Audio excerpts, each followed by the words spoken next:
Hello everybody and welcome back to the third lesson of our cross-site scripting attack.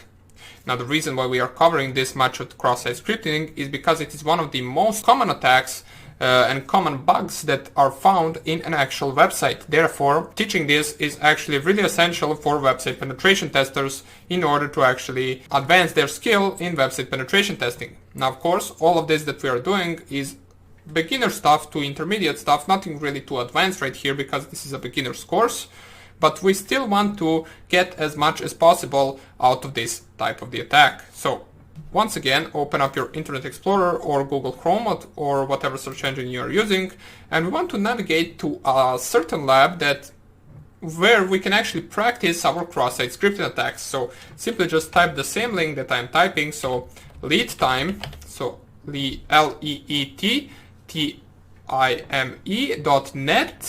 I believe it is .net, and then /XSS lab 1 and click here enter. It will lead you to this website where you will actually have a few different tasks in order to actually get through the cross-site scripting attack, so few different examples. So let's click on this button right here and it will start with a challenge 1. Here we have click here for help button, so we're not really interested in that. These three challenges, because we're only going to perform first 3 challenges, shouldn't really be that hard. So let's first see what happens right here if we simply just type an actual good name. So let's type here, for example, Brad. And let's click here on search. We will see right here that we get an actual reflected of our actual name. So we get reflected Brad. Therefore, there is a possibility for our reflected cross-site scripting attack. So let's type right here, instead of Brad, let's type script alert 1 script. So let's type with the most basic type of script and let's see whether this will work. Click here on search and we can see we successfully got this site says 1, so our attack did work. But this site says nice try, but use alert document.url to pass this challenge. So all we need to do is instead of this 1 in bracket, we need to type document.url. Okay, so simply just copy this and paste it. Click here on search and it will say good work, you're welcome to the next round. So this was the most basic example of the cross-site scripting attack, and right now we have a challenge number 2. So it prompts us with the same question, enter your name here, so let's type Brad once again. Click here enter, and we can see right here it says cannot find your query. Since this is a little bit different, let us take a look at the actual source code of this actual page. So what I'm going to do is I'm going to go right here and try to ctrl-F and try to find Brad. So here is the actual value that we get for Brad. Enter your name, so we got the input tags open, the value equals Brad. So whatever we actually execute right here, let us try to simply just execute the same script. We can see that we don't really actually execute the script that we ran, which is document.url. So right now let's take a look at once again at the page source. And we can see right here that this first part, which is the script part, actually belongs to the value right here. Therefore, what we need to do in order for this to work, we need to first of all close this value part, or actually type something that will belong to this value part. And in our case, we can simply just type the closed double quote, and then we can run our script. Okay, so let's go back to the Brad. Now, another thing that we might actually need to do is first of all close this tag, this input tag right here. So we want to close the actual value by specifying double quote and then close the tag for the input tag and then run our script. So it should look something like this, I believe. So let's try with that.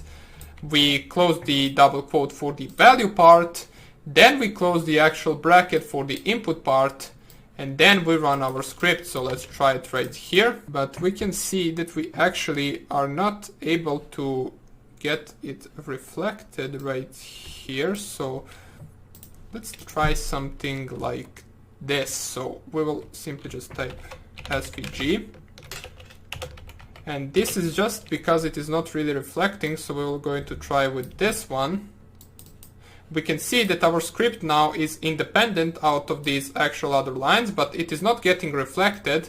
As we can see right here, cannot find your query. Therefore, the reason why this script actually didn't work is because it didn't really get reflected back to us what we typed right here. You remember in example 1, we actually got cannot find bread in the database outputted back to us, but right here we actually had to add this option. So we started off with double quotes and then closed right bracket for the input tag, which is right here. We can see it right here.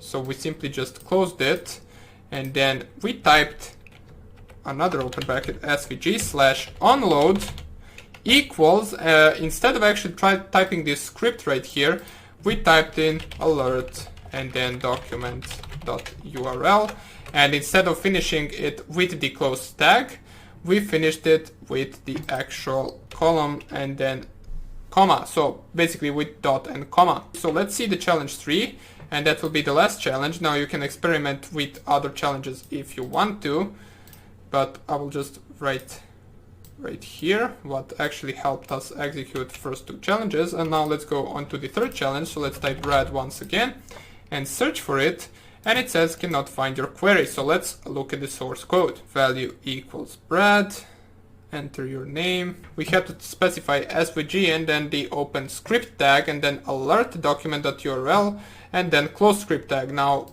there's really not much to explain to this because it is rather similar to the previous actual example. We have the input tags open and our value is stored, or our actual input is stored inside the value. So we need to first of all close the double quotes, and then we need to close this right bracket for the input tag, and then we can run our script. But we cannot only use script because we are not getting a reflected back. Therefore, we need to use the svg in order to perform our script. So basically that would be the first 3 examples of this actual lab right here. So you can find it at this link right here. Now you can also continue if you want to perform different types of the attacks. You can continue to the challenge 4, challenge 5, or however many challenges there are right here.